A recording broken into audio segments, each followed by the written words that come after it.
Hello, everybody, and welcome to the Great America Show. It's great to have you with us. Thanks so much for spending part of your day, your night, whenever you're joining us with us. Some big news today, as the news this week, the news cycle this week, I should say, couldn't have picked a better time to really ramp it up just as we're on vacation, but it's fine because we've got to bring you guys the news. That's what's important to us. As I said, there's no days off in this business. It's very hard to do, regardless if you've got some mosquito bites on your eye or whatever's going on. It's our duty to bring you guys the news, and that's exactly what we're doing. So what happened today, you're asking? Tulsi Gabbard, DNI, has been dropping bomb after bomb after bomb on the Marxist Dems, the leftists, the radical Marxists who went after President Trump all the way back to 2015.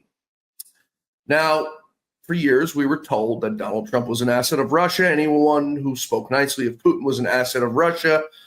Anyone who defended anything Russia has ever done is a Russian asset. You're a Russian stooge. It's the same playbook that's been run for years now, and it was still being run up until just a few days ago. So what happened a few days ago? Tulsi Gabbard decided it was time to declassify some documents. And those documents haven't been kind to Obama and his stooges. It turns out, after all, that Vladimir Putin didn't really have a horse in the game, didn't really care who won, didn't like Hillary Clinton, was impartial to Donald Trump, didn't care about him. But what was released today, I think, is rather interesting. Now, we're going to bring you that clip. It's a little bit long. We all listen to it here. So I think it's important for you all to listen to what Tulsi Gabbard had to say today about who the dirt was really on. It wasn't on Donald Trump. These newly declassified documents from Tulsi Gabbard, we find out today, that during the 2016 campaign, Hillary Clinton was experiencing some very big health issues, aside from type 2 diabetes and some often rather vicious moments where she'd have mental breakdowns, which we all saw behind the scenes when she was caught. She was also given tranquilizers from time to time. Take a listen to Tulsi Gabbard and these newly declassified documents that she's released today. Here it is. I'm going to go over the key findings from the House Intelligence Report, which investigated the claims that were made by an intelligence community assessment ordered by President Obama and published in January of 2017. First, Putin's principal interests relating to the 2016 election were to undermine faith in the U.S. democratic process, not show any preference of a certain candidate. In fact, this report shows Putin held back from leaking compromising material on Hillary Clinton prior to the election, instead planning to release it after the election to weaken what Moscow viewed as an inevitable Clinton presidency. In the January 2017 intelligence community assessment that President Obama ordered, John Brennan, who was CIA director at the time, and the intelligence community intentionally suppressed intelligence that showed Putin was saving the most damaging material that he had in his possession about Hillary Clinton until after her potential and likely victory. The report goes into great detail about the information that Russia and Putin had on Hillary Clinton, which included possible criminal acts like secret meetings with multiple named U.S. religious organizations in which State Department officials offered, in exchange for supporting Secretary Clinton's campaign for the presidency, significant increases in financing from the State Department. They also had documents that showed the patronage of the State Department to State Department employees who would go and support Hillary Clinton's presidential campaign. There were high-level DNC emails that detailed evidence of Hillary's, quote, psycho-emotional problems, uncontrolled fits of anger, aggression, and cheerfulness, and that then Secretary Clinton was allegedly on a daily regimen of heavy tranquilizers. Then CIA Director Brennan and the intelligence community mischaracterized intelligence and relied on dubious substandard sources to create a contrived false narrative that Putin developed a quote-unquote clear preference for Trump. Brennan and the IC misled lawmakers by referencing the debunked Steele dossier to assess quote-unquote Russia's plans and intentions, falsely suggesting that this dossier had intelligence value when he knew that it was discredited. The intelligence community excluded significant intelligence and ignored or selectively quoted reliable intelligence that contradicted the intelligence community assessment's key findings on Putin's alleged support for Trump. Including this intelligence reporting would have exposed the ICA's claim as implausible, if not ridiculous. The intelligence community assessment omitted reliably sourced information, such as how some Russian intelligence officials were quote-unquote planning for candidate Hillary Clinton's victory, while others assessed neither Trump nor Clinton would respect Russia's interests. As was reflected in the ODNI documents that we released on Friday, multiple intelligence community assessments released in the months leading up to the November 2016 election concluded that Russia had neither the intent nor capability to impact the outcome of the U.S. election. On December 5th of 2016, the FBI and ODNI gave the House Intelligence Committee its first post-election classified briefing, in which there was no mention of Putin aspiring to elect Trump by either agency. The Presidential Daily Brief, drafted on December 8th of 2016, stated that no Russian or criminal actors impacted vote counts. This document was pulled just hours before it was to be published due to quote-unquote new guidance. If it had been published, it would have been briefed to both President Obama and President-elect Donald Trump. On December 9th, 2016, a National Security Council meeting was called to gather President Obama's senior national security officials, which included CIA Director Brennan, then Obama DNI James Clapper, Susan Rice, and others. Following that secret meeting, DNI Clapper's assistant sent an email to the intelligence community with the subject line, POTUS tasking on Russia election meddling, tasking ODNI leaders to create a new assessment per the president's request. The House Intelligence Committee Oversight Report that we released today reveals that, quote, unlike routine intelligence community analysis, the intelligence community assessment was a high-profile product ordered by the president, President Obama. It directed senior intelligence community agency heads and created an intelligence community assessment limited to just 5 analysts, using one principal drafter. This is not something that occurs in the normal path of producing an intelligence community assessment that reflects the views across the intelligence community. The production of this intelligence community assessment was subject to unusual directives directly from the president and senior political appointees, especially the former director of the CIA, John Brennan. The House Intelligence Committee Oversight Report also shows how later that same day, on December 9th, Brennan ordered the publication of quote-unquote substandard reporting on Russian activities, which had previously been withheld from publication of prior assessments because the information was judged, quote, to have not met long-standing publication standards. Some of the information later used in the Obama-ordered assessment over the objections of veteran CIA officers was, quote-unquote, unclear or from unknown sources. The Intelligence Committee's Oversight Report reveals that CIA Director Brennan overruled senior CIA officers who challenged the Obama-ordered intelligence assessment, stating, quote, we don't have direct information that Putin wanted to get Trump elected. Yet, the Obama-directed assessment was published on January 6, 2017, which explicitly stated, quote, we assess Putin and the Russian government aspired to help President-elect Trump's election chances when possible by discrediting Secretary Clinton and publicly contrasting her unfavorably to him, end of quote.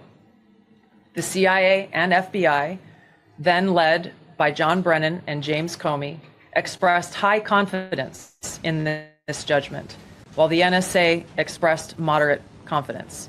Yet, as the report we released today shows, the ICA, the Intelligence Community Assessment, did not cite any report where Putin indicated helping Trump win was an objective. The opposite is true. With regards to the Steele dossier, we now know that one of the source documents that the Obama administration used in the creation of this intelligence assessment in January of 2017 was none other than the discredited, unverified Steele dossier. The House Intel report states, quote, contradicting public claims by then CIA Director Brennan that the dossier was not in any way incorporated into this intelligence assessment. The dossier was referenced in the intelligence assessment's main body text and further detailed in a 2-page assessment annex. John Brennan lied, and he denied using this dossier in this intelligence assessment that President Obama ordered because he knew it was discredited. It was a politically motivated, manufactured document. He directed senior CIA officials to use it anyway.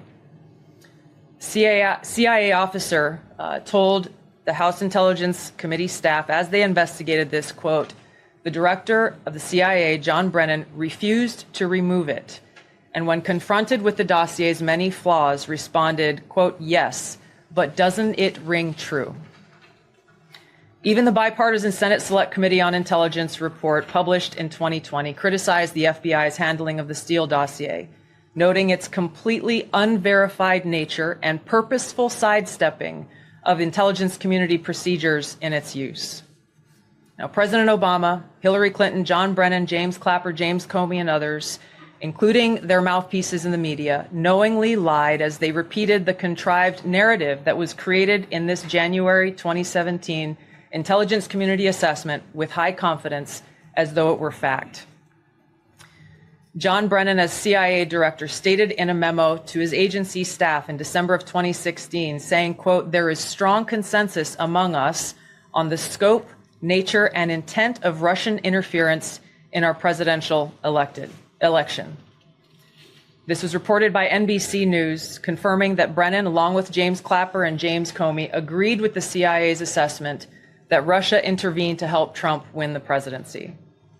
As Obama's director of national intelligence, James Clapper was tasked with overseeing the creation of this assessment in January of 2017 by President Obama, and he expressed confidence in its findings. In a 2018 interview with the Harvard Gazette, he talked about how he provided Trump with the same classified assessment that President Obama received, which included the high confidence judgment that Putin directly ordered the hacking and election interference. Clapper then went on to add, "I think they, the Russians, actually influenced the outcome." This is a brief summary of the details that you'll find within the House Majority Staff's report in their investigation into the Obama-directed January 2017 Intelligence Community Assessment. That leads us to the very same conclusion that we announced in the release of our documents on Friday. The implications of this are far-reaching and have to do with the integrity of our democratic republic. It has to do with an outgoing president taking action to manufacture intelligence, to undermine and usurp the will of the American people in that election, and launch what would be a years-long coup against the incoming President of the United States, Donald Trump. Wow. That's all I have to say about that. Folks, we're going to take a quick break here. When we return, we're going to break all of that down, what she just went through. Truly remarkable. We've been lied to for the last 10 years about Russia collusion. We all know it's bullshit. We all knew that back then it was bullshit, but it's now confirmed nonsense and bunkum, as the great Lou Dobbs used to say. We're coming right back, folks. Stay with us. You're still looking good. I'm still feeling good. You know, I've got all your MyPillow products. Mattress topper, bed sheets, MyPillows, towels, slippers, blankets. I'm interrupting this commercial to do something I've never done before. Get 2 MyPillows absolutely free on orders of $100 or more. I can't do this forever, so get on board with this great sale today. Our best-selling 6-piece bath towel sets or kitchen towel sets, just $29.98. Our famous standard MyPillows only $14.98. Queens $18.98. King size only $1 more. Body pillows $29.98. Multi-use MyPillow 2.0s with pillowcase $9.98. Save $40 on our Spring Percale and Giza Dream bedsheet sets. Any size, any color. So go to MyPillow.com or call that number on your screen. Use your promo code to save up to 80% on all MyPillow products. And when you spend $100 or more, get 2 standard MyPillows absolutely free. Thanks, everybody, for staying with us. A quick, short commercial break. We truly appreciate it. So let's go back and break down some of what the DNI Tulsi Gabbard went through there, because there's so much to unpack. And as I said, for years, for 10 years, we've been lied to. Donald Trump is not an agent of Russia, has nothing to do with Russia.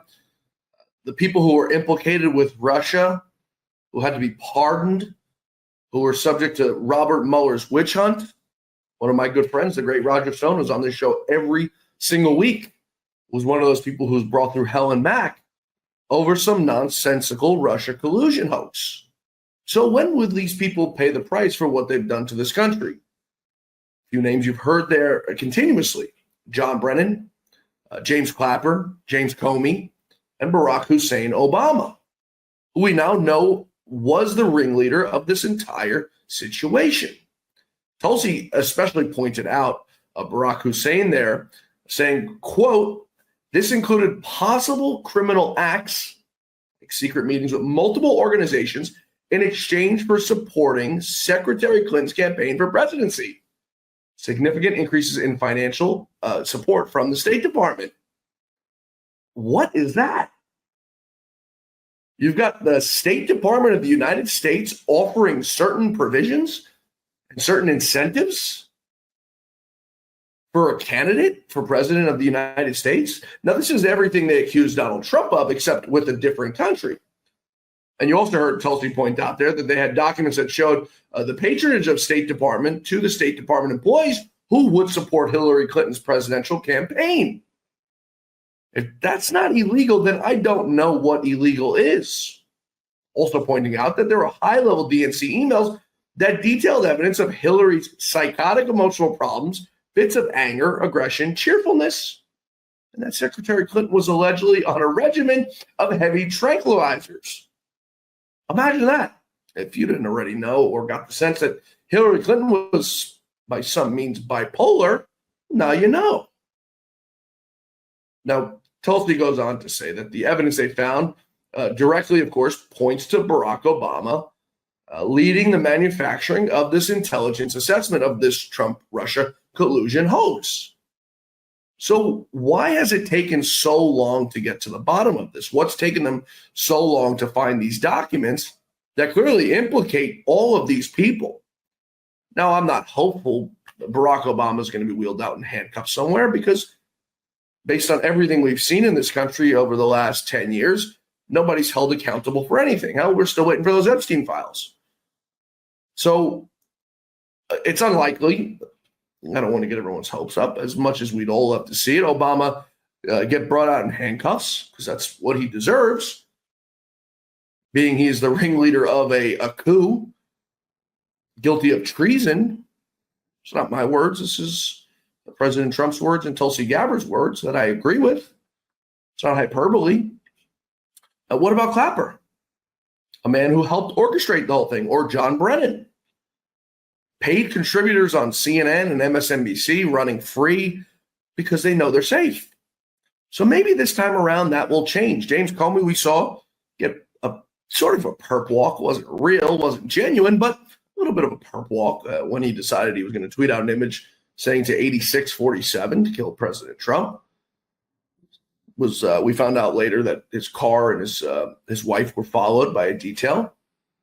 So it's nice to see a little bit of justice coming through, but I don't think the American people, and I'm going to say this, will be content with a few small guys going down, because we've seen it far too many times through the Mueller investigation, through Rod Rosenstein, through all of these bad actors. We've never seen a main person fall. We've seen low-level lawyers, low-level staffers, which is nothing. It's BS. Nobody cares to see some low-level staffer take the fall, because that's not justice.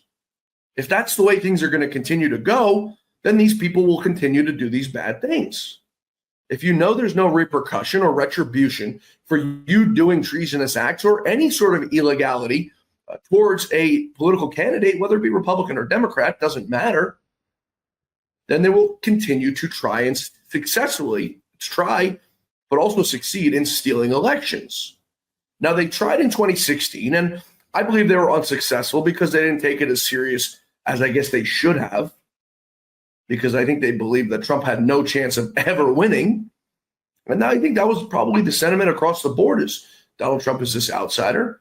But what they didn't take into account was that he just mowed through a field of 16 professional Republican politicians whose families were heirs to politicians, whose candidates were the highest ranking political officials in the country at some point, governors and senators and members of Congress and so on and so forth. So I believe that they tried in 2016 and they didn't succeed because they said there's no way that people are going to vote for Donald Trump, but they were wrong.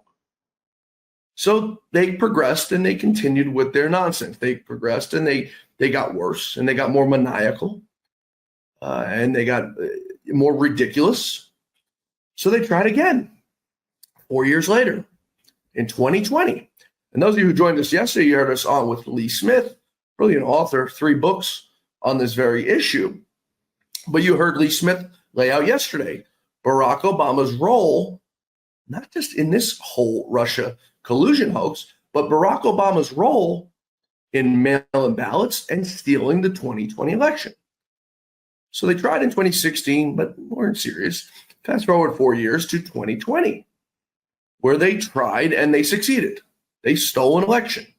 There is no doubt about it. And I think after these documents now come out with Tulsi Gabbard and everything having to do with the Russia collusion hoax, I think we're going to start, as Lee told us yesterday, getting documents on how they successfully stole the 2020 election, which means Donald Trump has now broken history once again, and that being the first president to be elected 3 times in the United States of America. Let the liberals hear that one. They'll drive them insane. So they've succeeded in 2020, and I believe they probably tried again in 2024 because it's in their blood. It's in their DNA to be scumbags. They can't win fair and square. They've tried to move the goalpost. I mean, every single time. They've impeached this man twice.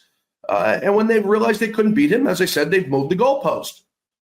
And that's what they do. They cannot win fair and square. They lie, they cheat, and they steal. They're psychopathic people. But you look at who is running the party. It's, I guess, still probably Barack Hussein Obama. Joe Biden is still alive, but he's barely breathing, to quote a great song. But it's clear Obama is at the head of this fish, and the fish, this is the old saying, is the fish rots at the head. And I think that's exactly what needs to happen. Now, James Comer, House Oversight Chairman, who I always say gets a bad rap. I think he's a great man. I know him personally. I sat down with him many times to speak with him personally. Who's going to be in charge of these investigations on the House side, says he doesn't care what precedent it sets. He wants Obama in before a committee. He's not exempt from it. You want to commit criminal acts, you're going to be forced to sit there and answer for your actions. Now, Obama putting out a statement saying he doesn't take what comes out of the White House seriously, but he could have just stayed quiet. So we're going to have to figure out just what's going to happen next. But I think making an example of these people, and by no means is this retribution. Retribution would be going after someone who did nothing wrong, just as they did to Donald Trump. 700 years in jail, perp wall, mugshotted, all the things you see done to criminals. Wasn't found guilty of merely any of them, was found guilty of a case in New York where he paid Stormy Daniels. Imagine that. Millions and millions of dollars spent on this man to get him behind bars. They didn't get him on any of those big Jack Smith cases. They got him on paying Stormy Daniels before a corrupt jury and a corrupt judge. Oh, and they got him in the Tish James, a civil trial where they wanted him to pay a few $1 billion for overvaluing his properties, but paying back the loans on time, ahead of schedule, with interest, to which the banks said they would gladly do business with Donald Trump again. But we never heard that from witness testimony because those banks weren't allowed to testify. So the cards have been stacked against him all along, and they will continue to be stacked against him, whether it be the Republican Party or the Marxist Dems. And that's just the way it is. But he doesn't get the name Teflon Don for no reason. The man is steadfast and stands strong in everything that goes on, and he will continue to do so. We're going to take one more quick break here, folks. When we return, so much more to get to. Tina Peters, who was also a victim of the Justice Department, the Marxist radical Justice Department. A lot of you have been worried about what's going on with her. We have some updates on a new story for the Tina Peters case. Mike Johnson with some optimistic words. So much more to get to here on the Great America Show, folks. Stay with us. We're coming right back. I hear every day about the products you all wish MyPillow carried. Well, guess what? We probably do. Slippers, bathrobes, pet beds, blankets, mattresses, sleepwear, loungewear, duvets, comforters, pot holders, aprons, oven mitts, and so much more. And they're all on sale. For example, get our best-selling standard MyPillows for only $14.98. Body pillows, $29.98. 6-piece bath towels or kitchen towel sets, just $29.98. Multi-use MyPillow 2.0s with pillowcase, $9.98. Save $40 on our Spring Percale and Giza Dream bedsheet sets. Any size, any color, and so much more. So go to MyPillow.com or call the number on your screen. Use your promo code to save up to 80% on all MyPillow products. And I've never done this before. When you spend $100 or more, you're going to get 2 standard MyPillows absolutely free. Thanks, everybody, for staying with us. Mike Johnson with President Trump earlier today on what's next for their agenda, what's next for the country. I mean, they just passed this big, beautiful bill, which has so many great things in it for the American people, which we've covered every day here on the Great America Show before they passed that thing. Let's take a listen. I just want to say that we have been making history together, and we're making history because you are the visionary, bold, strong leader that America needed. The American people recognize that. They gave us a mandate, and we're delivering on it. The exciting thing about the big, beautiful bill is America First is no longer just an agenda. It is now the law of the land, my friends.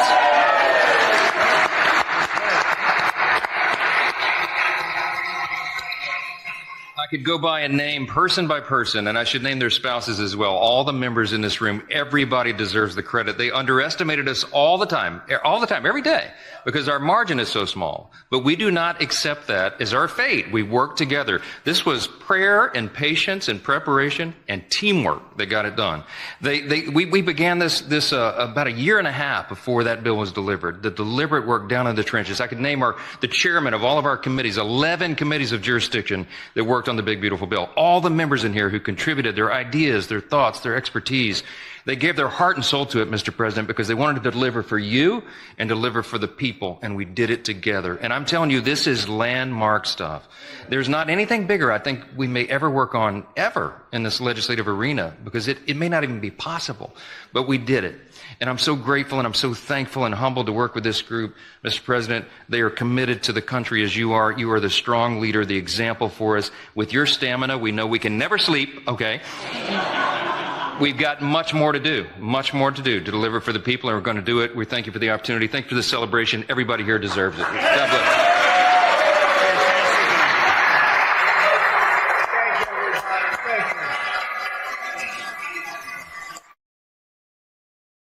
Speaker Johnson's definitely got that one right. Donald Trump does not sleep. If 4 hours a night were the number, I think that's probably pretty accurate. Now, while at that event with Mike Johnson, President Trump floating the idea and the prospect of ending the capital gains tax on home sales.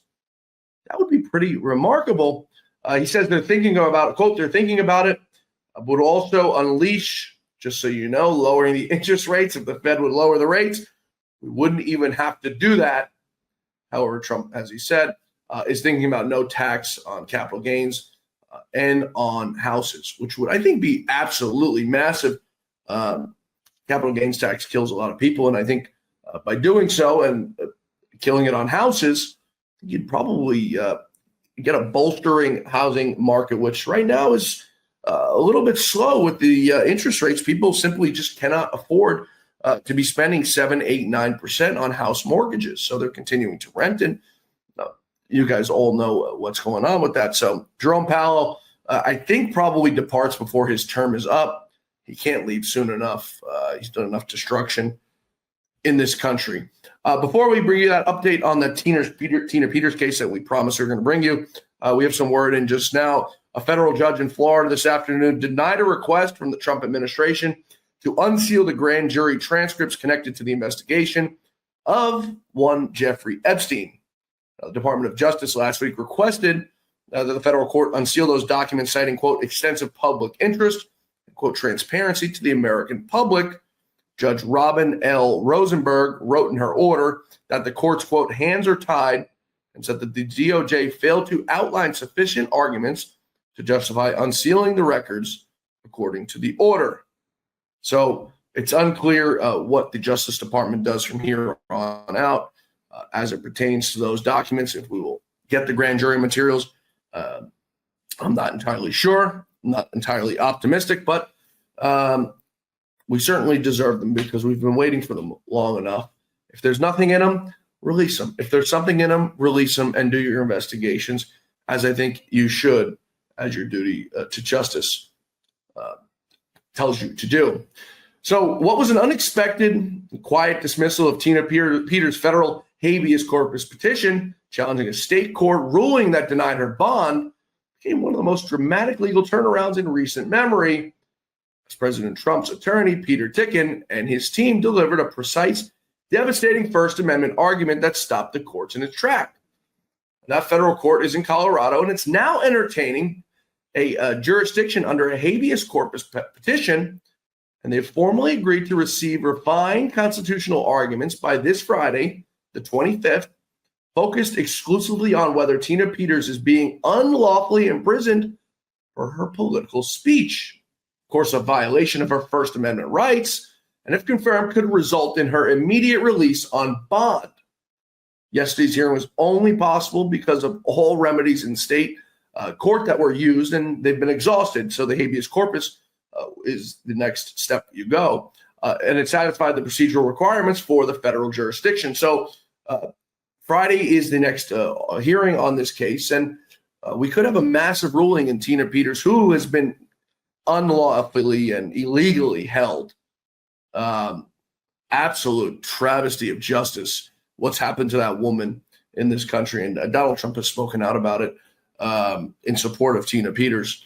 The radicals in Colorado, absolutely sickening. But as we laid out today here in this episode, justice is coming, and these people are going to be faced with the same reckoning they've done to all these innocent people who are sitting in jail or have been subject to their witch hunts and their disgusting, disgusting behavior. So we'll keep you updated on that Tina Peters case, but feeling pretty optimistic. Folks, thanks so much for being with us today here on the Great America Show. We hope to see you back here tomorrow. Same time, same place. Truth, justice, and the American way is at the forefront of it all. See you back here tomorrow. Until then, may God bless you. May God bless America. May God bless the great Lou Dobbs. Have a great night, everybody.